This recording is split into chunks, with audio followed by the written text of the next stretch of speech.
One of Kenya's most prominent investors has died.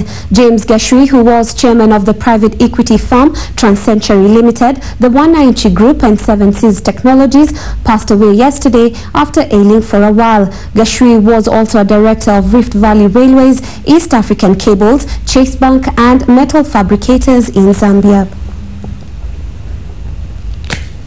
James Gashui will perhaps be best known publicly for the corporate tussle over Rift Valley Railways between his private equity firm TransCentury and the South African investor Roy Parfitt's Shelton Investments.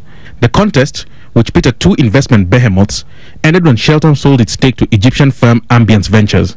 TransCentury retained a 34% holding in RVR.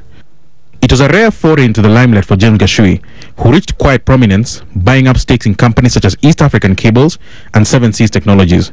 Mogo Kibati, who was a CEO at East African Cables and now serves as CEO of the Vision 2030 board, remembers Gashui fondly. All I can say about James is that he was a very solid person, very astute business person, very intelligent,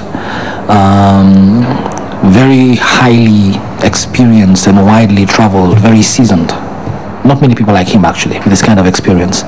Gashui joined other investors such as Zeph Mbogo and Jim Nambaru to form TransCentury, which was originally an investment club and which went on to become one of Kenya's deepest pocketed investment firms.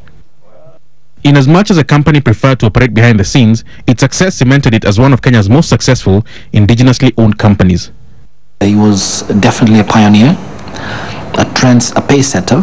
I think he taught a lot of young people in this country that it was possible for indigenous Kenyans not only to be in big business but to be able to get into cross-border business. James Gashui was an engineer by training, and corporate Kenya will expect quite a bit of reorganization at the top as investment fraternity comes to terms with his passing.